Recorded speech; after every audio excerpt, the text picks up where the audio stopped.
Vamos lá, meus irmãos, vamos lá. Começando aqui nossa 8ª aula de Educação Religiosa 1. Já oramos, como é costume. Mais uma vez, boa noite, graça e paz. Boa noite, graça e paz. Boa noite, graça e paz. Boa noite, graça e paz. Graça e paz. Boa noite, graça e paz. Boa noite, graça e paz. É com muita alegria que hoje também estamos aqui recebendo a visita, né, tanto do José Lucas quanto da Juliane. Talvez até entre também mais um irmão participar aqui da nossa aula, o irmão Marcos, um outro Marcos. E é isso, nós estamos aqui na 8ª aula, ou seja, na penúltima aula desse módulo e desse ano. Glória a Deus. Está na igreja, irmãos, eu gosto de falar assim, posso ouvir glória a Deus? Glória a Deus! É isso aí, é glória a Deus, né, Miriam? É dia a dia, passo a passo, centímetro a centímetro, e dando sempre glória a Deus e aprendendo um pouquinho mais. Ou quem sabe, eu diria, não só aprendendo, mas fazendo com que aquela antiga lição, que talvez passou desapercebida, a gente se aproprie. Então, o desejo do meu coração é que os irmãos continuem crescendo muito, tá bom? Então, meus irmãos, vamos lá, né? Nós estamos trabalhando aqui no livro texto, o livro A Pedagogia de Jesus, do Price, do J.M. Price. Hoje nós estaremos trabalhando aqui capítulo 4, capítulo 5, capítulo 6. E na última aula, que será quinta, nós fechamos esse módulo e fechamos essa matéria, né? Depois eu só aplico a prova e os trabalhos para vocês e a gente encerra esse ano. Como é costume, gosto sempre de lembrar aos irmãos que as nossas aulas são gravadas para que os irmãos aqui, alunos da casa, possam ruminar esses assuntos depois, possam utilizar essas gravações também, como vocês desejarem. Gravamos também para os alunos em EAD, porque hoje é possível os irmãos fazerem o nosso curso em EAD. Então, essas aulas gravadas e as demais aulas que já gravamos servem como parte do currículo de cada módulo. E também gravamos, irmãos, para abençoar o maior número de pessoas. Quem sabe essas aulas, elas possam chegar lá entre os ribeirinhos. Elas possam chegar lá entre os nossos irmãos do sertão do Nordeste. Ou quem sabe lá das estepes do Sul. Dos lugares mais variados. Ou quem sabe outros países que falam a língua portuguesa, onde quer que haja um brasileiro, esteja um brasileiro. De repente ele está ali querendo aprender mais da palavra de Deus.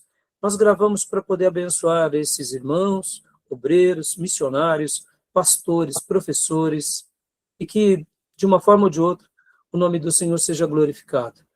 Que os irmãos se tornem mais apaixonados pela Bíblia e se tornem obreiros aprovados. Esse é o nosso ideal.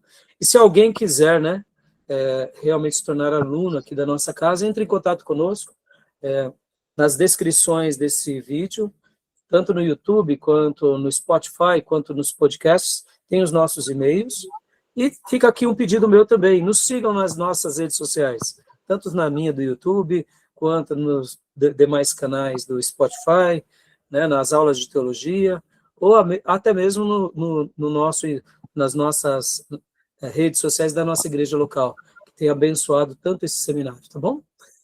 Então, meus irmãos, vamos mergulhar, né, no que a gente tem para hoje, mas eu também gostaria de ler um texto bíblico com vocês. Abra a Bíblia de vocês no Salmo 78, Salmo 78. Na última aula eu mencionei sobre ele, mas hoje eu quero fazer uma lição de casa bem rápida aqui com vocês, sobre Salmo 78. Olha só, Salmo 78 é um salmo de Asaf. E olha que legal esse salmo. Eu vou mostrar aqui, vou compartilhar com vocês. Na minha Bíblia digital, vocês notarão que não tem nada demais quando vocês verem ela. Ó, Salmo 78 já começa o texto. Mas na maioria das Bíblias, eu não sei se na Bíblia de vocês, eu tô aqui em mãos também uma Bíblia que é na versão NVI. E ela traz um título bem curioso. Eu queria hoje trabalhar um pouco com vocês, inclusive, sobre esse título, né? Na minha NVI, que é essa daqui que eu seguro nas mãos, diz assim, Poema da Família de Asaf. Na Bíblia de vocês tem alguma descrição, tem algum título, fala alguma coisa? Na minha está escrito Poesia de Asaf. Poesia de Asaf. Alguma Minha outra? Salmo didático de Asaf. Salmo didático de Asaf. Ó, guarda aí, ó. Salmo didático de Asaf. Outras Bíblias. No caso, a minha aqui tem o título de A Salvação que Deus concedeu a Israel. A rebelião contra ele, Deus escolheu Judá e Davi para pastorear Israel. Aí vem, né? Aí tem mais alguma descrição, minha irmã? Mais alguma citação? Assim, como os dos irmãos, por exemplo, o do José Lucas diz salmo didático, né? Não. Não tem, né? Tá. A Beatriz, como que estava na sua versão, Beatriz? Poesia de Asaf. Poesia de Asaf. Alguma outra versão diferente, irmãos? Pastor, o meu está marcando Masquio de Asaf. Isso, é exatamente aqui. Era isso que eu queria discorrer com você. Na sua está Masquio, né? Masquio Isso, de é Asaf. a King James. A King James, exato. A joia. Bom, eu vou compartilhar aqui com vocês também, logo depois, né? Duas versões, que é na NVI, mas que é também aqui algo que fala dentro desse contexto. Então, vamos lá. Pode ler para nós, irmã Sônia, o versículo 1, 2 e 3. Escutai a minha lei, povo meu. Inclinai os ouvidos às palavras da minha boca. Abrirei a boca numa parábola. Proporei enigmas da antiguidade, os quais temos ouvido e sabido, e nossos pais nos têm contado. Joia, obrigado, minha irmã. E agora, meus irmãos, olha só que interessante. Eu vou abrir para vocês aqui também, como há pouco, né? Pode ver que na minha versão que eu compartilhei aqui com vocês, só algumas Bíblias, corrigida fiel, vai estar dessa forma. Aqui é o meio da atualizada, né? Tá assim, só Salmo 78, e já vem para o texto. Vocês aprenderão, nas aulas de introdução ao Antigo Testamento, que os salmos, o cabeçalho dos salmos, de alguns salmos foram preservados, junto com o texto original. Logo, na minha concepção, eu acredito que essa também deve ser considerada como um texto sagrado. Tá bom? É a minha opinião. Se houve uma perpetuidade daquele cabeçalho, entendo eu que Deus teve um propósito. Qual o propósito? De fazer com que aquele cabeçalho fosse também uma instrução para o povo de Deus. Então, vocês vão aprender isso com mais detalhes nas aulas de introdução. Hoje eu não vou entrar muito no assunto. Mas olha só que interessante. Deixa eu compartilhar aqui com vocês. E olha só aqui também, ó. Olha que legal. Ó, aqui, deixa eu ver, essa minha é a NVI de 2023, inclusive, ó. Na NVI de 2023 está assim, ó, Masquio. Masquio. Olha que interessante. O que é masquio, meus irmãos? E aí onde entra uns ensinos super legais. O que é masquio? Vocês já ouviram falar o que é masquio? Não. Não. Masquio é um termo encontrado no título de vários salmos. É um termo que foi encontrado no título. Lembra que eu falei há pouco? O título também, na minha opinião, já que se foi perpetuado, Deus teve um propósito. Só dando uma explicação bem rápida aqui, viu, meus irmãos? Quando Deus deu o primeiro livro para Moisés, que é Gênesis, não tinha assim, ó, esse é o livro de Gênesis, cabeçalho, Gênesis. Não, Deus só deu as palavras para ele. No princípio criou Deus o céu e a terra, e aí ele escreve, Moisés, o livro todinho de Gênesis. Com o passar dos anos e dos tempos e das décadas e dos séculos, como que eles iam separar o primeiro livro de Moisés para o segundo livro de Moisés, terceiro, quarto e quinto? Então, eles pegam a primeira palavra, que é no princípio, que é Gênesis, e falam, esse é o livro de Gênesis. E era assim que recebeu o título do livro de Gênesis. Então, na realidade, de forma eu diria, como uma revelação clássica, quando Deus deu a Moisés o livro de Gênesis, não deu assim, escreva Moisés, esse é o livro de Gênesis, tá bom? Não, Deus só foi citando a sua palavra, ele registrou. Assim foi toda a Bíblia, no Velho Testamento e no Novo, tá, meus irmãos? Mateus não escreveu assim, esse é o Evangelho segundo Mateus, apóstolo de Jesus. Não, ele escreveu e ele assinava depois só. Esse é o Evangelho, ou seja, a biografia de Jesus Cristo, que o apóstolo Mateus escreveu, e eu assino como apóstolo, e os demais apóstolos ratificavam. Mas nos Salmos é diferente. Alguns Salmos têm, por exemplo, escritos como, olha, esse Salmo é para ser tocado com cordas, esse Salmo é para ser cantado em tal ritmo. Então, assim, no livro de Salmos tem isso, porque vocês têm que lembrar que Salmos é uma poesia, e não era só uma poesia, mas também era uma poesia para ser cantada. Mas a palavra masquil, ela é encontrada, ela é um termo, é um título encontrado em vários salmos. Salmo 32, Salmo e alguns outros salmos, né? Então, só estou dando aqui essa ideia para vocês, só para vocês notarem. E o que significa a palavra masquil? Olha só que legal aqui. Deixa eu mostrar aqui para vocês. Ó. Eu falei há pouco que era um salmo didático. Podem ver que algumas outras traduções, que nem aqui ó, na Revista Atualizada, olha como eles colocam. Salmo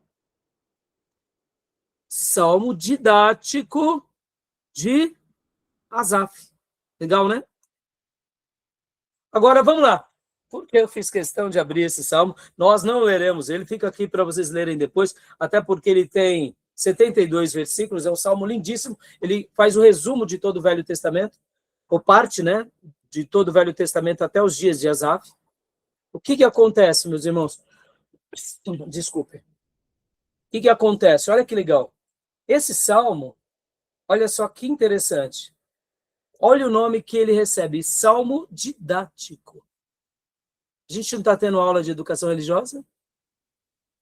A gente não falou de didática? Vamos lá, aplicando esse salmo hoje. Esse salmo é só uma canção? Vamos lá. O que esse salmo é? Aí no cabeçalho. É um ensino, né? É um ensino. Exatamente, Beatriz. Assim como o Salmo 32, Salmo de Masquil, assim como outros salmos. Ou seja, por quê? Como vários outros salmos, Salmo, por exemplo, 30 se eu não me engano, 31 também, não, é 32, né? Então, o que acontece, Beatriz e irmãos? É um salmo baseado em ensino. Agora, olha que interessante, quando a gente vai ver esse salmo, né, e vai ler esse salmo, a gente tem que lembrar, meus irmãos, uma coisa também que é muito importante, que o salmo não é apenas um salmo, tá? Um salmo, muitas vezes, na perspectiva sagrada, ele é também uma profecia, tá? Não esqueçam disso, tá bom?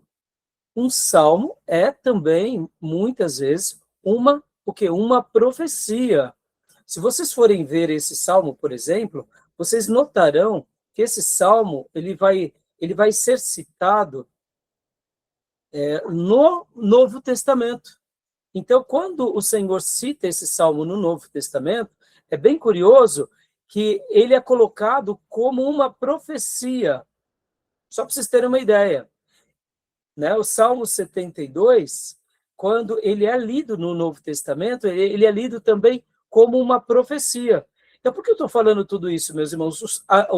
Eu sei que vocês vão aprender aqui, daqui a algum tempo, né? Vocês vão aprender sobre essa questão da leitura dos salmos, como que se faz uma interpretação de um salmo, mas quando nós pegamos um texto, por exemplo, como o de Mateus 13:35, olha só, olha o que diz Mateus 13:35. Cumprindo assim o que fora dito pelos profetas. Em parábolas abrirei a minha boca, proclamarei coisas ocultas desde a criação do mundo. Ora, Mateus está parafraseando os Salmos. Na perspectiva de Mateus, o evangelista, ele estava dizendo que o livro de Salmo era uma profecia, tá bom?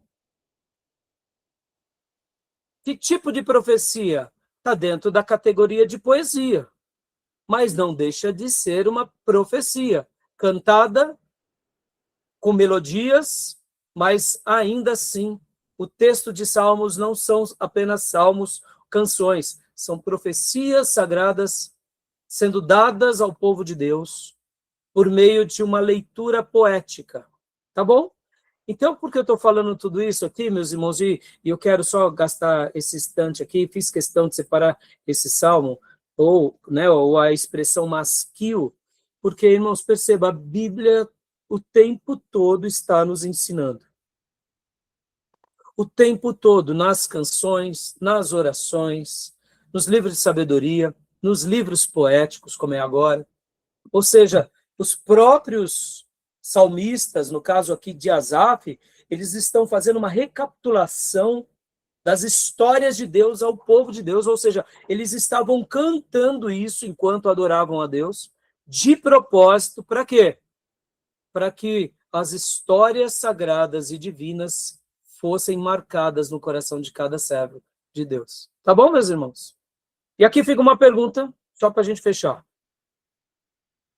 Hoje em dia, temos cantado as profecias ou temos cantado tantas coisas que não têm a ver com as profecias? Temos cantado a Bíblia, como fizeram nossos irmãos Asaf e Davi, ou estamos cantando e cantarolando tanta besteirada humana, egocêntrica, emotiva? E aí, o que vocês me dizem?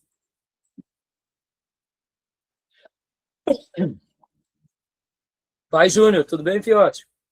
Graça e paz a todos, irmãos. Paz. Vocês entendem, meus irmãos, como é perigoso dedicarmos nosso período de louvor a alguma coisa que não seja cantar os ensinos de Deus? Hoje o cântico não é voltado à adoração a Deus. As letras, não digo a pessoa em si, a motivação, mas as letras. A letra hoje é sempre voltada para a pessoa, individual, subjetivo. Ah, Deus vai abrir a porta para mim, Deus fez isso. É só isso. Agora, o cântico de adoração é pouco. Está dentro da questão do salmo, da palavra, são poucos. São poucos. Então, é isso aí, Júnior. Tá vendo? É por isso que eu fiz questão mesmo de ter esse diálogo com vocês, para mostrar exatamente isso. Os nossos irmãos bíblicos, eles não queriam cantar outra coisa que não fosse a palavra. Então, qual é o nosso dever? Nosso dever é cantar a palavra, é fazer dos salmos um momento didático, um momento masquil, aonde levamos o povo de Deus às palavras de Deus. Tá bom, meus irmãos? E aqui, os hinários clássicos, o cantor cristão, a harpa cristã, aqueles hinos que se tornaram clássicos, e nós não podemos dizer que são todos os hinos novos também, que são porcarias e egocêntricos. Não, tem autores piedosos, tem irmãos, mas hoje em dia a tendência é o quê? É mais, né, Júnior, como o Júnior bem diz, são mais cânticos que exaltam o homem, exaltam o ter, exaltam o egoísmo, e quando não, pede para Deus cumprir algo para nós, né? Salmos egoístas, tá bom? Beleza, meus irmãos? Então, fiz questão, gostaram de ver esse detalhe? Quem já tinha visto esse detalhe? Né? Fica aqui. Então, você vê, são pequenas riquezas que a Bíblia nos ensina. E como estamos numa aula de pedagogia, né? Ou melhor, de educação religiosa 1, que é pedagogia, né, meus irmãos? Então, fica aí, tá bom? Então, vamos lá para o nosso material de hoje, meus irmãos. Olha, hoje eu vou estar utilizando aqui, mais uma vez, né, irmãos, o material que a inteligência artificial criou para nós, o Notebook LM, tá bom? Ele criou aqui para nós um material muito bom, mas muito bom mesmo, né? E eu vou estar compartilhando aqui com vocês, né, esse material para a gente poder se aprofundar. Então, eu vou compartilhar agora, tá bom? Bom, meus irmãos, alguma pergunta, alguma dúvida? Alguma opinião, alguma fala? Não? E aí, estão gostando do livro-texto? Estão gostando dos materiais extras? Sim, o livro é pequenininho, mas é pesado, hein? coisas que ele fala. Delicioso, né, Bia? Uhum. Delicioso. Que livro...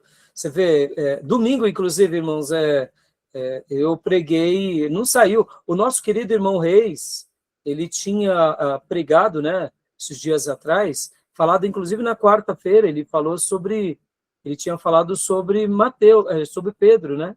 E, meus irmãos, mas não foi nem por causa do Reis, assim, aquela frase, né, você é Pedro, né, e você será, ou você é Simão, e você será Cefas, não saiu do meu coração.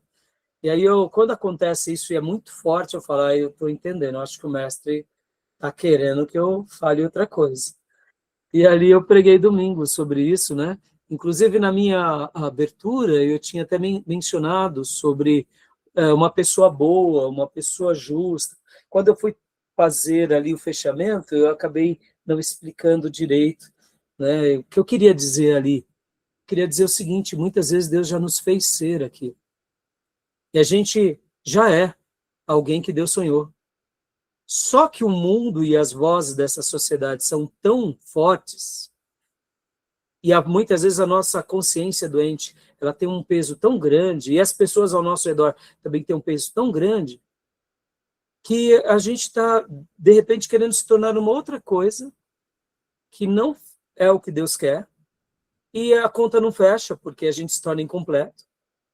Mas aquela pessoa que um dia Deus fez com que ele se tornasse bom, consagrado, justo, ou seja, Deus já nos transformou ao longo dos anos e a gente nem notou.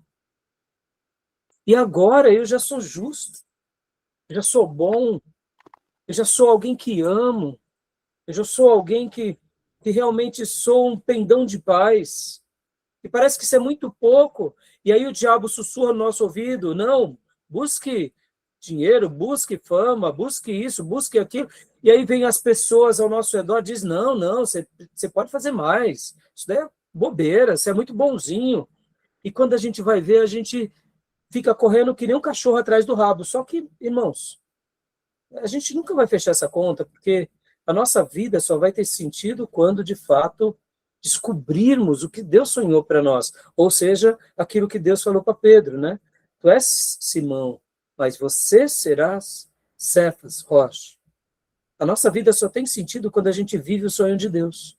E o sonho de Deus sempre vai ser melhor.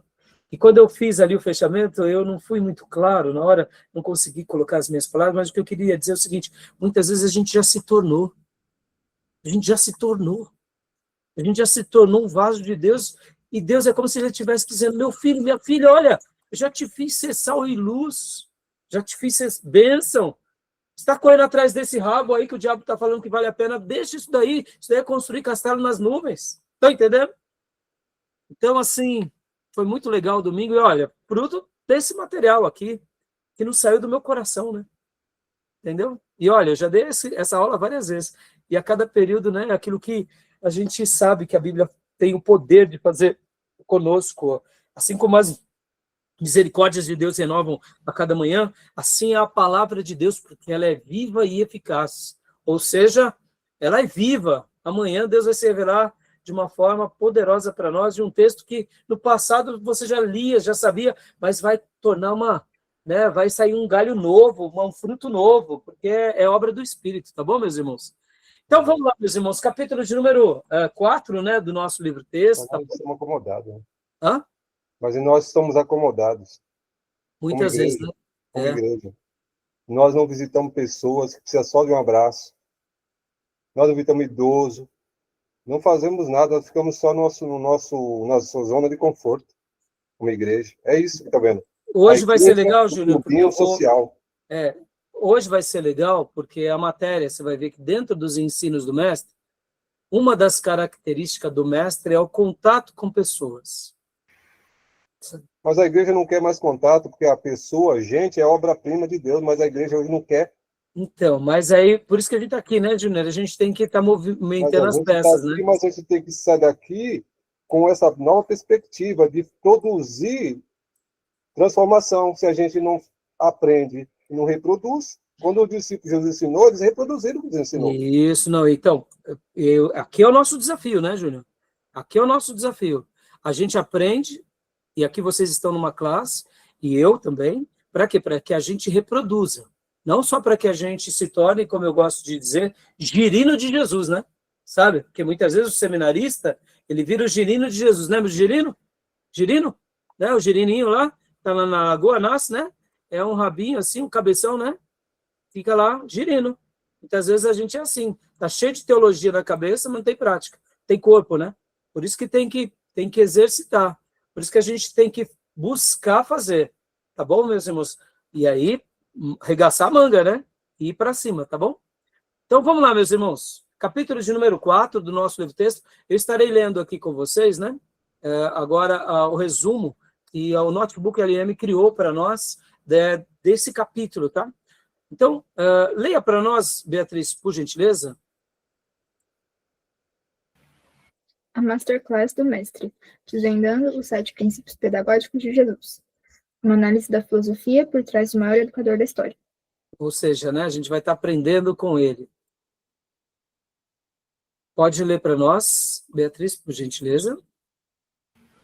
Não era espontâneo, era uma filosofia. À primeira vista, parece que o mistério instrutor de Jesus não se arraigava em nenhum princípio particular. Parecia mais uma espécie de atividade espontânea. Contudo, não é esse o caso. Quanto mais estudamos a obra de Jesus, mais vemos que ela se baseava em princípios substanciais. Joia. Filosofia e princípios subjacentes. E aqui, meus irmãos, olha só. Lembra, na última aula nós falamos bastante até sobre isso, ou pelo menos eu toquei no assunto, não falei muito, mas eu falei que o ministério de Jesus não era só algo espontâneo, que o ministério dos apóstolos não era algo espontâneo. A gente tem que tomar muito cuidado com essa ideia espontânea, porque muitas vezes é perigoso. Até mencionei bastante a crítica aos nossos irmãos mais pentecostais e avivados, por exemplo. Sou fruto de uma história avivada, amo o povo avivado. Por outro lado, eu sei disso, é um ponto fraco. Muitas vezes a gente quer só fazer de forma espontânea, mas não tem uma base por trás. E aí é muito perigoso. Então, agora, é claro, a gente também só não vai ficar no estudo, meus irmãos. Irmãos, deixa eu até dizer uma coisa. Por que o nosso seminário tem esse formato? De aulas às semanas variadas, para que os irmãos sejam igrejeiros. E depois de igrejeiros, façam a obra onde quer que vocês estejam.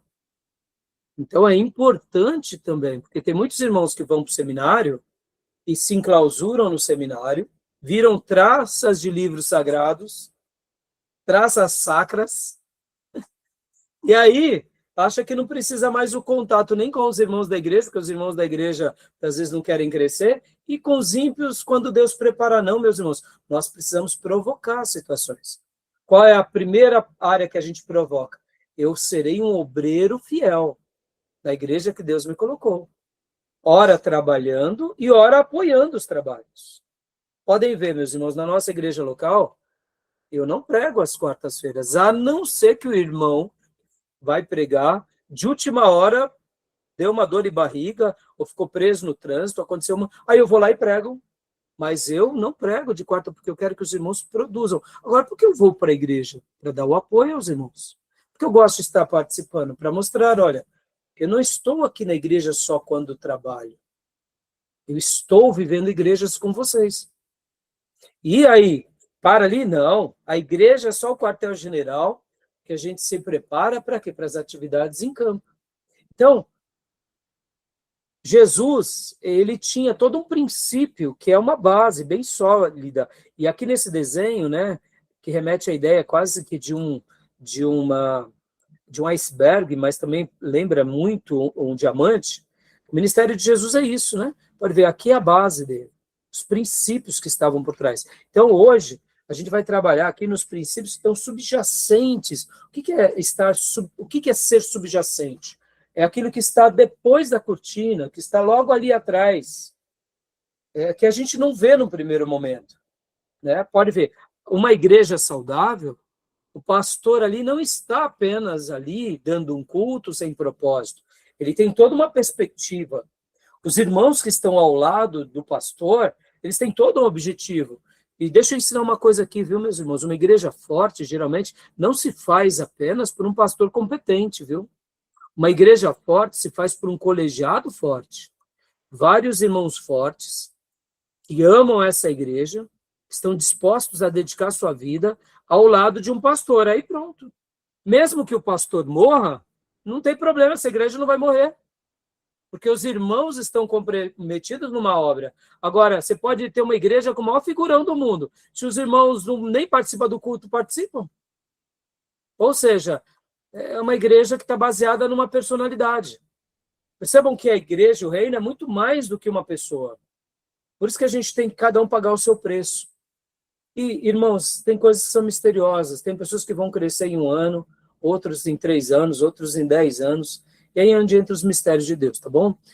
Nas aulas de teologia pastoral a gente entra um pouco mais nesse campo. Mas percebam que as atividades espontâneas, elas são a ponta do iceberg que todo mundo vê.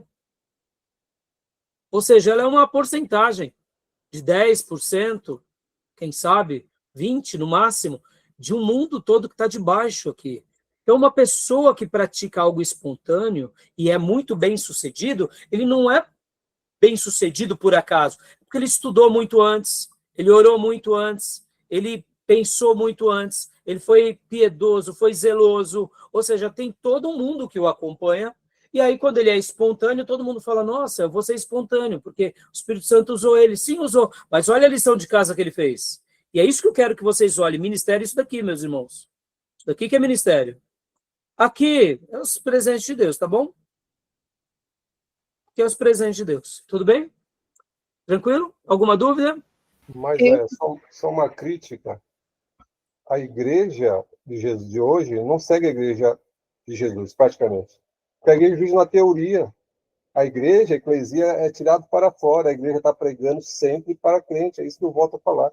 A igreja não vai atender às demandas da sociedade. Não vai. A gente está sabendo que a igreja, cada dia que passa, está teorizando, está pregando para crente, não sai de dentro de si. A igreja precisa cumprir a comissão e não cumpre. Então, Júnior, por isso, mas lembra, Júnior, que numa das nossas aulas nós comentamos, a maior demonstração disso é cada um de nós fazendo, entendeu, Júnior? Essa é a grande questão. Eu sei que muitas vezes... Ninguém não vai fazer individual, ninguém vai ser, a igreja sempre tem que fazer de 2 em 2. A gente tem que ter essa perspectiva, mas a igreja tem que ter o coletivo essa perspectiva. Sim, por isso... A igreja não faz isso, a igreja se acomodou, eu volto a dizer, virou um clubinho social. Então, eu concordo com você, mas assim, uma abordagem generalista, Júnior, eu não concordo. Por quê? Tem muita gente fazendo a obra. Júnior. Então, mas aí é a exceção. Mas quando a gente... tem muita gente boa fazendo a obra, tem muita igreja boa crescendo, não só está crescendo igrejas erradas. Agora, é por isso que eu digo, nós precisamos aqui, vamos lá, antes de apontar os outros, a gente precisa arrumar a nossa vida, a nossa casa, a nossa igreja local, para que depois a gente possa estar fazendo. Mas, assim, eu entendo a sua crítica, porque, de certa forma, tem muitas igrejas, assim, que pararam no tempo. Eles estão vivendo o seu momento, né? E dentro dos seus... Virou programa de domingo e quarta, só isso. Desculpem dizer, tem umas exceções. Eu acompanho missões, acompanho direto. Estou conectado com isso. Ontem mesmo conheci um missionário que esteve lá no escritório, lá de Alagoas. Estou em contato com o Igor, lá na Índia. Estou antenado, estou vendo. Isso, então, e é muito bom que você esteja, Júnior, mas assim, tem sim os dois lados, sabe? Quando a gente entra para o generalismo, é um pouco arriscado, sabe? Não, mas eu não estou generalizando, não. Eu estou colocando, generalizando como você fala, setores. Eu coloquei a maioria. Isso aí isso é fato. E tem muitas igrejas que estão crescendo como um programa vazio, né? Com programas sem sentido. Mas, assim, eu estou fazendo esses comentários, irmãos, porque, como pastor, a gente está cuidando de uma igreja há tantos anos, eu já passei por vários ciclos, sabe, Júnior? E aí onde entra também um pouco da sabedoria do pastor de lidar cada momento. Um momento não é igual ao outro. Uma equipe, um grupo não é igual ao outro. Então, assim, uma outra hora a gente entra mais no escopo, tá bom? Mas vamos voltar aqui para o assunto, tá? Mas obrigado pelo comentário, tá, Júnior? Leia para nós, Beatriz. O Diego queria comentar, Diego? Diego queria comentar alguma coisa, né, Diego? Pastor, não, Ah. só para comentar aqui, tipo, eu concordo com o Júnior em algumas falas dele, e eu também já tive a visão que ele teve, só que, tipo, de umas semanas para cá, de uns meses para cá, eu tenho mudado essa visão. Depois desse módulo, eu tenho mudado bastante a minha visão a respeito disso. Por quê? Eu lembro que eu acho que todo mundo aqui já passou pela escola, acabou o ensino médio aqui, e às vezes eu lembro que a gente, quando reclamava da escola, falava, nossa, que escola ruim, que escola zoada. As professoras falavam assim, quem faz a escola é os alunos. A igreja é do mesmo jeito. Quem faz a igreja são as pessoas. Então, às vezes a gente fala assim, nossa, a igreja tá fria. Mas será que não é eu que tô frio? A igreja Então, não tá fazendo. É que eu não queria pegar uma Não, mas eu acho que direita agora, né? tem que Deixa eu falar, mas aí você tem que ter um olhar crítico, uma coisa isso é uma coisa objetiva.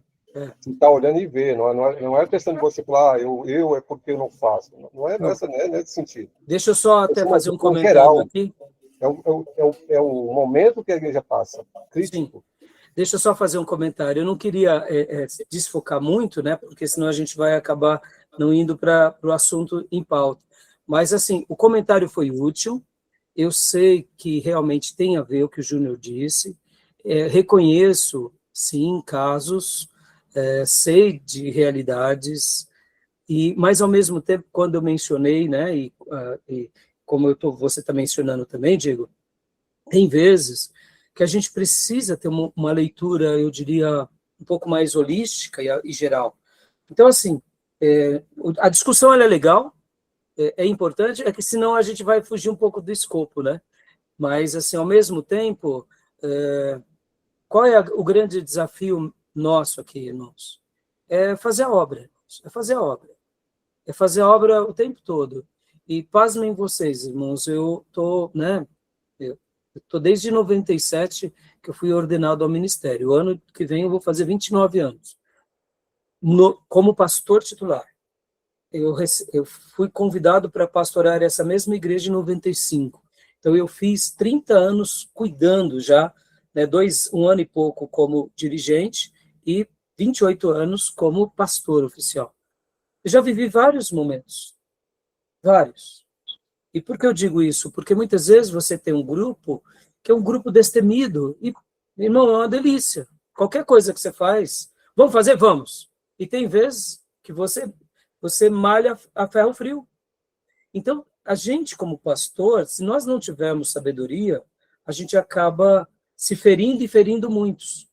Por isso que o que o Júnior disse não é uma mentira, e o que o Diego também disse não é uma mentira. São várias verdades, né, que é um pouco mais complexo. A igreja, sim, ela precisa trabalhar e nós precisamos trabalhar. Irmãos, quando a gente fala de trabalho, existe muita coisa para a gente fazer. E o que é o trabalho para Deus, irmãos? O trabalho para Deus é muita coisa.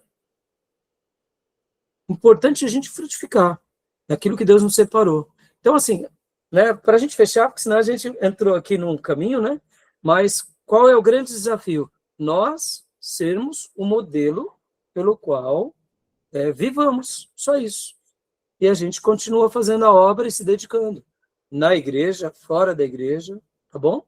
Porque, irmãos, aonde Deus nos colocou, nós somos um pequeno missionário, entendeu? Eu sempre me vi dessa forma. Aonde eu estou, se não é um grupo eclesiástico, ali eu sou missionário. Eu tenho que pregar o evangelho. É o meu dever, entendeu? Então, vamos lá.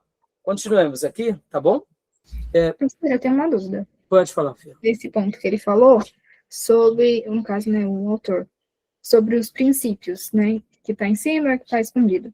Porque, ao mesmo tempo, ele fala que Jesus teve uma boa preparação, né, que os meninos judeus estudavam muito, não sei o quê, e ele sabia muito do Antigo Testamento, e, ao mesmo tempo, ele vai falar que Jesus estava em qualquer situação. Então, não necessariamente ele fazia como a gente faz hoje, tipo assim, de aplicar a Bíblia à atualidade.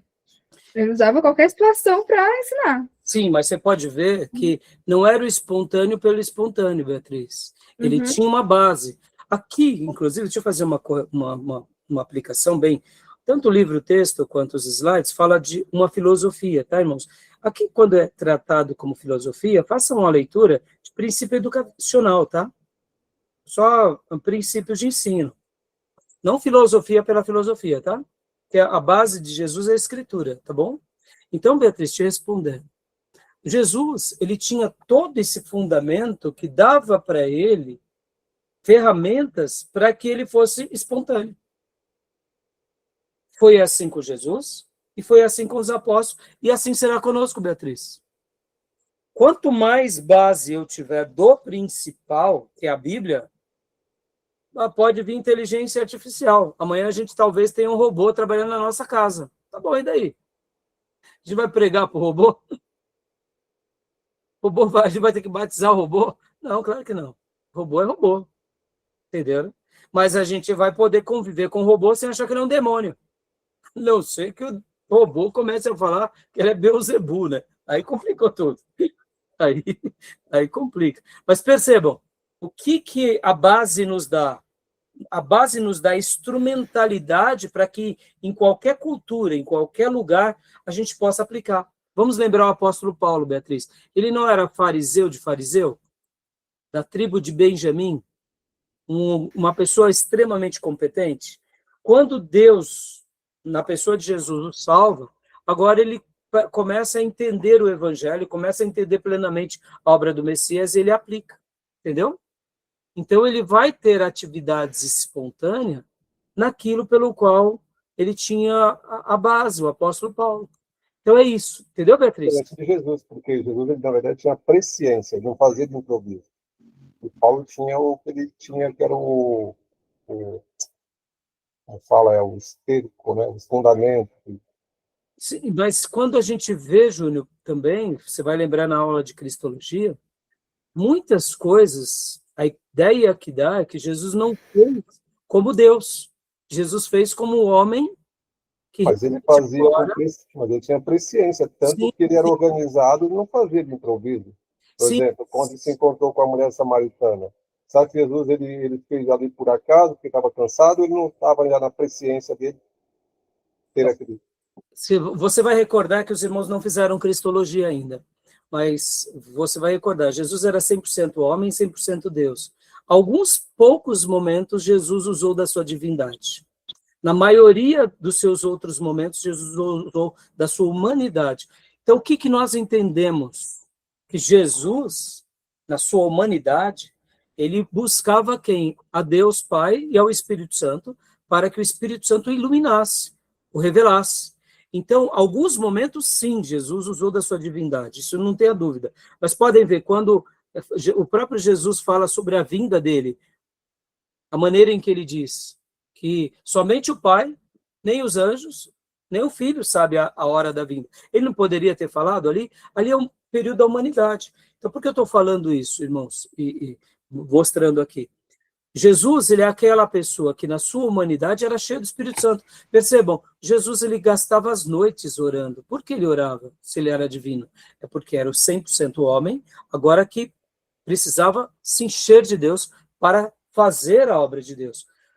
Claro que muitas coisas são mistérios e a gente não vai ter uma resposta, porque muitas vezes a gente também não pode atribuir, né, que ele fez tudo na presciência, porque pode ver que Filipenses 2 vai falar que ele se esvazia, né, que ele se esvazia da divindade. Não é que ele deixa de ser divino, mas ele busca aqui aquilo que nós entendemos que é o segundo Adão, a humanidade. Tá? Então, assim, Beatriz, respondeu? Então, deu para entender, Beatriz? Jesus acaba sendo até um pouco mais complicado, Beatriz, porque como o Gino lembrou, ele era divino. Mas quando a gente pega os apóstolos e os profetas, vamos pegar os apóstolos e os profetas, eles agiam de forma espontânea? Sim. Vamos pegar aqui o monarca, a Davi. Davi tinha atitudes espontâneas? Tinha. Mas o que Davi tinha, sobretudo, irmãos? Um amor profundo à palavra de Deus. Os profetas, a mesma coisa. Não era assim? Então, a espontaneidade vai ser uma coisa que vai acontecer. Mas a espontaneidade não é o que vê. Tá? Então, assim, eu estou comentando um pouco, porque muitas vezes a gente atribui muito valor à espontaneidade e não aos princípios subjacentes. Essa aula de hoje, a gente vai destacar os princípios subjacentes. Irmão, o que importa para um pastor? É ele ter princípios, é ele ser profundo. E é isso que vai dar sustância para ele, para o ministério, tá bom? Beleza? Tudo bem? Podemos prosseguir? Jesus estava lá com os discípulos, foi anunciado que Lázaro havia morrido. Vamos pegar aquele momento. Jesus sabia que pela cultura judaica, dizia que até 3 dias a pessoa, a alma, o corpo, o espírito voltava para o corpo, né? Então, se ele voltasse, se ele fosse o 3º dia, ele foi no 4º. Por que Jesus fez aquilo? Em alguns momentos, de fato, o lado divino de Jesus se destacava. Não era em todos os momentos, tá bom? Mas assim, vamos voltar aqui, segundo ponto, tá bom? Tudo bem? Tranquilo? Deu uma travada aqui, meus irmãos. Então, a gente vai dar pausa aqui, a gente já volta, faz um pouquinho mais longo o segundo, tá bom?